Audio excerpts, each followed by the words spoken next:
मी आज तुम्हाला रहमतपूरमध्ये सांगतो, मी अर्थसंकल्प मार्चला सादर करेन आणि पुढच्या वर्षीच्या अर्थसंकल्पामध्ये साधारण कुठल्या घटकाला कर्जमाफी द्यायची शेतकऱ्यांना, ती कर्जमाफी पीक कर्जाच्या करता आम्ही देणार आहे.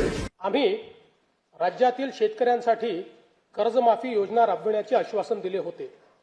त्याकरिता समिती गठीत केली आहे.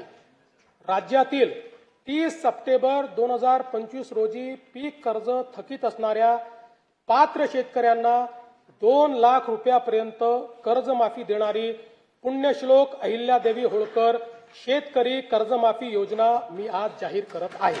आम्ही शब्दाचे पक्के आहोत. आम्ही आलतू फालतू राजकारण करणारे नाहीयेत. वेळ मारून देणारी माणसं आम्ही नाहीयेत.